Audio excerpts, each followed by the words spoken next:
Close your eyes for a second. Think about your clearest childhood memory.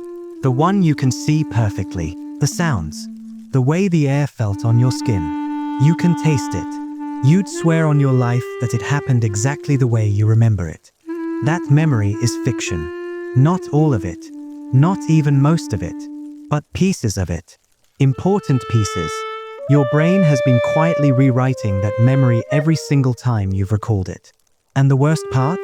The more precious that memory is, the more you've thought about it, the more corrupted it's become. You are not remembering your past. You are reconstructing it. And every reconstruction changes the original.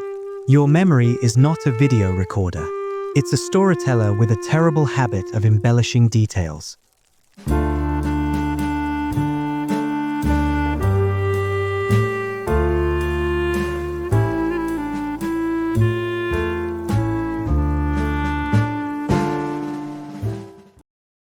Your brain is not designed to store truth.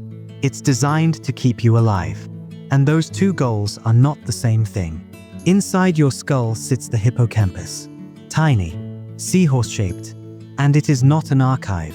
It's a construction site. When something happens to you, your brain doesn't file it away like a document. It scatters the pieces across different regions. The visual details go one place. The emotions go somewhere else. The sounds, the smells, the context, all separated, fragmented. So when you try to remember something, your hippocampus has to rebuild it. It pulls fragments from storage and stitches them back together. But here's the problem. Every time you remember, you're not accessing the original event. You're accessing the last time you remembered it. And each time you reconstruct that memory, your brain saves the new version, not the old one. The new one. Neuroscientists call this reconsolidation. And it happens every single time you recall something. Think about that. Your most treasured memories, the ones you replay over and over, those are the most contaminated. Because each replay introduces tiny errors. A detail shifts. A feeling intensifies. A face becomes clearer or blurrier. And your brain accepts the edit as fact. Your amygdala makes it worse. Because the amygdala doesn't care about accuracy. It cares about emotional relevance. So memories tied to fear, love, shame, or joy get prioritized. They're remembered more vividly. But vividness is not accuracy. In fact, emotional arousal actively distorts memory. Your brain pumps the memory full of stress hormones, and those hormones burn certain details into place while erasing others. So the memories that feel most real are often the least reliable. The ones that make your heart race, that bring tears to your eyes, those are the ones your brain has rewritten the most. Because emotion is a terrible editor. It amplifies what it wants you to feel and deletes what doesn't fit the narrative. Maybe you're thinking, not me. I have a great memory. I remember things perfectly. That's what everyone thinks. But here's what the research shows. The confidence you feel about a memory has almost no correlation with its accuracy. 0. You can be completely certain and completely wrong at the same time. Psychologists call this the confidence accuracy gap. And it's one of the most humbling findings in all of memory research. Because we use confidence as our only measure of truth. If you remember something clearly, you assume it happened. But clarity is just a feeling. It's not evidence. There are people walking around right now with vivid memories of being abducted by aliens. They can describe the spaceship, the beings, the cold metal table, and they believe it with every fiber of their being. Not because they're lying, not because they're delusional, but because their brain constructed a memory so detailed, so emotionally charged, that it feels indistinguishable from reality. You probably have false memories too, not about aliens, but about your life. Maybe you remember being at an event you weren't actually at. Maybe you remember saying something you only thought about saying. Maybe you remember a conversation that happened differently, or didn't happen at all. Studies show that about 40% of people have at least one completely false childhood memory. Something they're sure happened. Something they've told stories about. Something that shaped how they see themselves. And it never occurred. Their brain built it from suggestions, photos, family stories, dreams, and emotions. Then filed it as fact. This is why families fight about the past. You remember your childhood one way. Your sibling remembers it differently. And both of you are certain you're right, because you are remembering different reconstructions. You've each been editing your own version for years, adding context, shifting blame, softening edges or sharpening them. And now your memories have diverged so far that you're basically remembering different childhoods. Neither of you is lying. You're just operating from different drafts of the same story. And here's the thing. You can't go back and check the original, because the original is gone. It was overwritten the first time you remembered it. Plus, your brain doesn't just distort what happened. It invents explanations for why it happened. You remember being scared as a child, so your brain scans for reasons. Maybe your parent yelled. Maybe the room was dark. Maybe there was a storm. Your brain finds something, anything, that makes narrative sense. Then it fuses that explanation to the memory. And suddenly you remember that your fear was caused by that thing, even if it wasn't. This is how false beliefs get encoded as memories. You felt something. Your brain invented a reason. Then it saved the reason as if it were part of the original experience. And now you can't separate the feeling from the story your brain told about it. So when you say, "I remember exactly why I'm afraid of dogs," you might be wrong. You remember a story about why you're afraid, but that story might have been written years after the fear began. Your brain is filling in gaps, making sense of fragments, building coherence where there was only chaos. And you can't tell the difference, because the false memory feels just as real as the true one, maybe more real, because your brain has spent years polishing it, rehearsing it, strengthening the neural pathways that support it. The more you remember something, the more your brain commits to that version. So doubt fades, certainty grows, and the possibility that you're wrong becomes unthinkable, even though you probably are, at least partially, because memory is not a photograph. It's a painting, and every time you look at it, you add another brushstroke. Now here's where it gets interesting, because this isn't a design flaw. It's not your brain malfunctioning. This is exactly what memory is supposed to do. Your brain doesn't preserve the past. It uses the past to navigate the future. So accuracy is secondary. What matters is usefulness. What matters is coherence. What matters is that your story makes sense. Think about it. If your brain stored everything exactly as it happened, you'd be drowning in data. Every breakfast, every commute, every meaningless interaction. Your mind would be clogged with irrelevant details. So your brain edits. It keeps what feels important and discards the rest. It highlights certain moments and blurs others. But importance is subjective. Your brain decides what matters based on who you are now, not who you were then. So your current identity reshapes your past. If you see yourself as resilient, your brain emphasizes memories of overcoming. If you see yourself as damaged, your brain foregrounds memories of harm. Your past is being rewritten to match your present. Because memory serves identity, not truth. Your brain is constantly editing your autobiography to keep the narrative consistent, to make sure the story of who you are holds together. This is why trauma memories feel frozen, because they threaten the narrative. They don't fit the story you're trying to tell about yourself. So your brain either locks them away or replays them obsessively, trying to integrate them, trying to make sense of them, trying to turn chaos into coherence. And this is why some people can't move on. Not because the past won't let them go, but because their brain keeps reconstructing the past in ways that reinforce their current pain. Every time they remember what hurt them, they strengthen the neural pathways that encode suffering. They rehearse the wound, and the wound becomes more real than the healing. But here's the paradox. The same mechanism that traps people can also free them. Because if memory is reconstruction, then you're not stuck with the version you've been carrying. You can reconstruct differently. You can remember with new context, new understanding, new compassion. You're not rewriting history. You're recognizing that history was always being rewritten. And now you get to participate in the process consciously instead of letting it happen in the background. Your brain has been telling you a story about who you are, and that story is built on memories that have been edited, revised, and reshaped over years. So the question isn't whether your memories are accurate. They are not. The question is whether the story they're telling is still useful, whether it's helping you or hurting you, whether it's opening possibilities or closing them.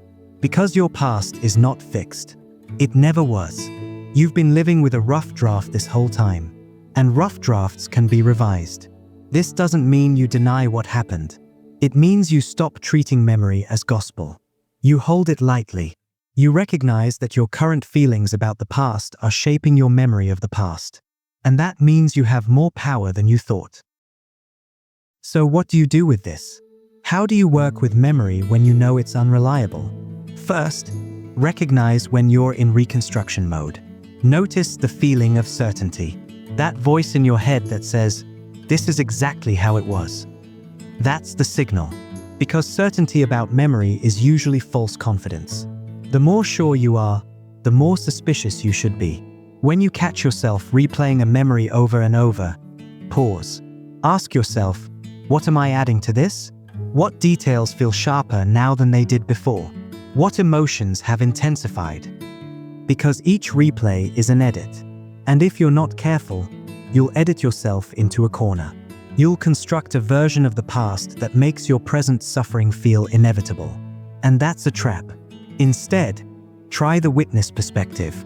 When you remember something painful, instead of reliving it from inside your own eyes, imagine watching it from outside, like you're observing someone else's experience.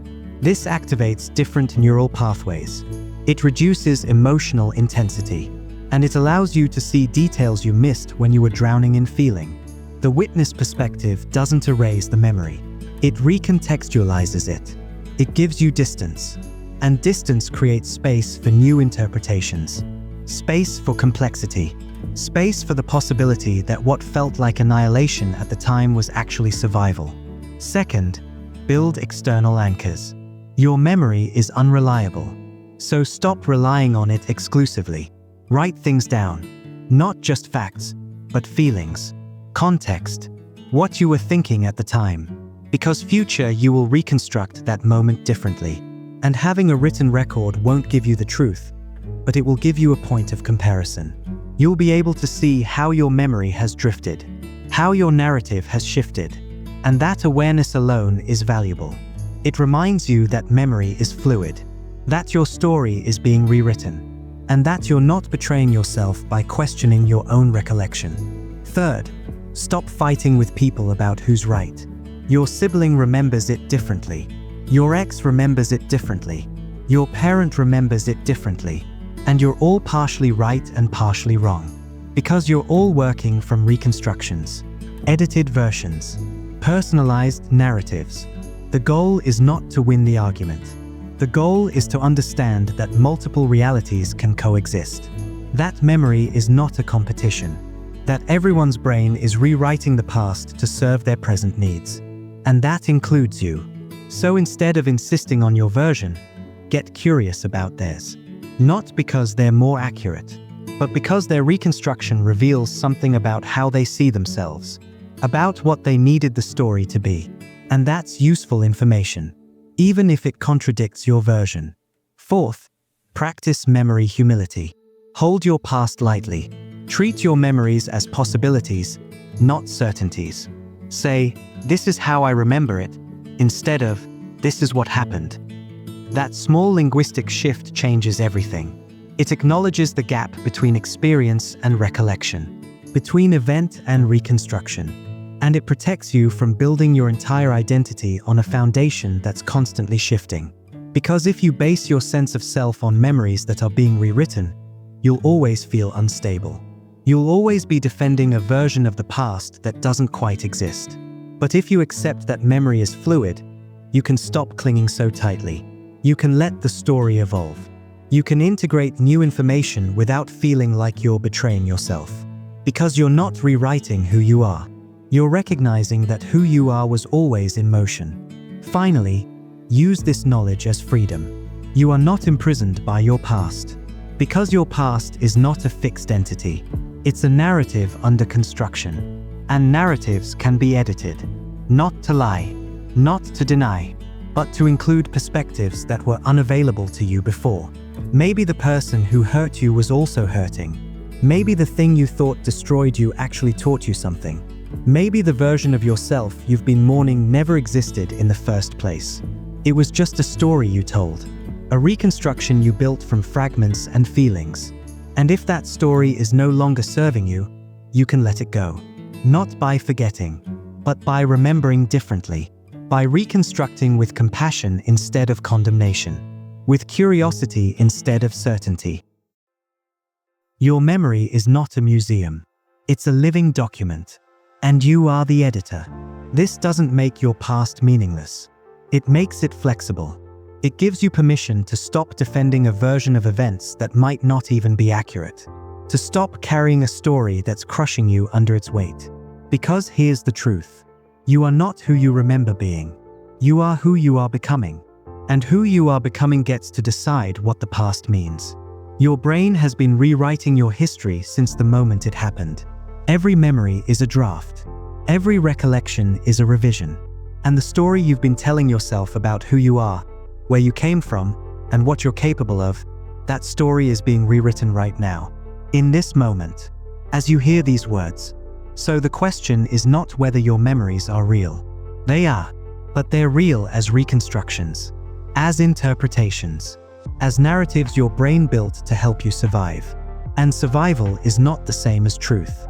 The question is whether you're going to keep letting your past be written unconsciously, whether you're going to keep accepting the default version, the one your brain generated when you were too young, too hurt, too scared to see clearly, or whether you're going to step into the role of editor, to participate in the reconstruction, to hold your memories with both reverence and skepticism, to honor what you felt while questioning what you think you know, because the past is not behind you. It's inside you, being remade with every breath. And that's not a weakness. That's not a flaw. That's the most profound kind of freedom. You are not chained to your history. You are standing in the ruins of a story that was never as solid as you thought. And from those ruins, you get to build something new. Not by forgetting, not by pretending, but by recognizing that remembering is creation. And creation is choice. Your past is not what you think it is. It never was. And that means your future is not what you think it is either. Because if the story can be rewritten backward, it can be written forward. Deliberately, consciously, with intention. So stop defending your memories as if they're facts. They are not. They are paintings. Beautiful, flawed, constantly evolving paintings. And you've been adding brushstrokes your whole life without realizing it. Now you realize it. Now you know. Your memory is a reconstruction. Your past is a rough draft. And the story you've been carrying is not the only version that exists. So hold it lightly. Question it gently. And when it no longer serves you, when it starts to suffocate instead of sustain, remember this. You are not betraying yourself by letting go of a false version of your past. You are freeing yourself to live in the only moment that's real. This one. Right now, where memory is just a whisper, and the future is still unwritten.